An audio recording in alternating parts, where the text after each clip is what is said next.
ঘন বন ছিল যেখানে বিভিন্ন ধরনের পশু পাখি বাস করত।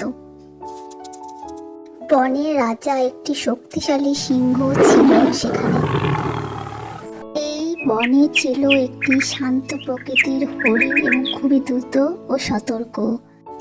একদিন সিংহটি ক্ষুধার্ত হয়ে বন জুড়ে শিকার খুঁজে বেড়াচ্ছিল। সিংহটি চোখ পড়ে গেল এক সুন্দর হরিণের ওপর। সিংহটি ভাবল, এটি হবে আমার আদর্শ শিকার, আমি সহজে এটি ধরতে পারবো। এই কথা বলে নিয়ে সিংহটি ধীরে ধীরে হরিণের দিকে আগালো। হরিণটি সিংহকে দেখলো এবং বুঝতে পারলো সিংহটি তাকে শিকার করতে চায়।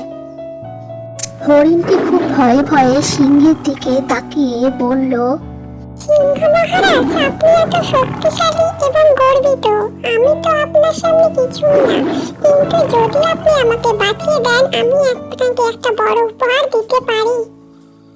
সিংহটি বলল, তুমি কি আমাকে উপহার দিতে পারবে? তুমি তো ছোট, তোমার কিছুই করার ক্ষমতা নেই। তবে যেহেতু তুমি আমার কাছে একটি প্রস্তাব দিয়েছো, আমি কিছু সময়ের জন্য তোমাকে বাঁচিয়ে রাখতে পারি। হরিণটি বলল, ধন্যবাদ সিংহ মহারাজ, আমি যদি বেঁচে থাকি আমি আপনাকে এমন কিছু দেব যা আপনার কাজে আসবে। তারপর দুজনেই ওখান থেকে চলে গেল। পরের দিন সিংহটি বনের মধ্যে ঘোরাঘুরি করছিল। ঠিক সেই সময় হরিণটি তার কাছে এসে তাকে ডাক দিল।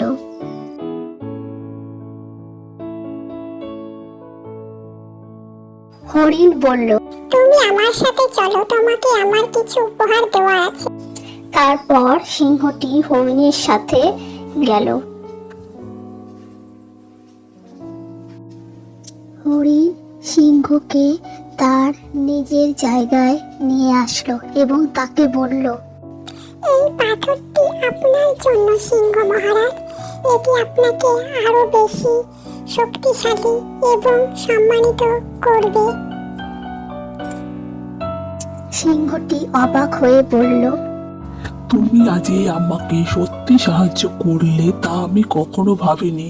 তুমি ছোট হলেও তোমার মেধা ও সাহসিকতা তোমাকে অনেক বড় করেছে। এভাবেই সিংহ ও হরিণের মধ্যে অদ্ভুত বন্ধুত্বপূর্ণ সম্পর্ক গড়ে উঠল। হরিণটি সেখান থেকে চলে গেল। সিংহটি বুঝতে পারল বড় হওয়ার সঙ্গে সঙ্গে মানুষের মধ্যে বন্ধুত্ব এবং সদ্ভাব অত্যন্ত গুরুত্বপূর্ণ। তারপর থেকে সবাই একসাথে মিলেমিশে থাকতে লাগলো। এই গল্প আমাদের এই শিক্ষা দেয়, নিজের শক্তি দিয়ে কখনো কাউকে তুচ্ছ মনে করা উচিত নয়, কারণ কখনো কখনো ছোটরা বড়দের সাহায্য করে।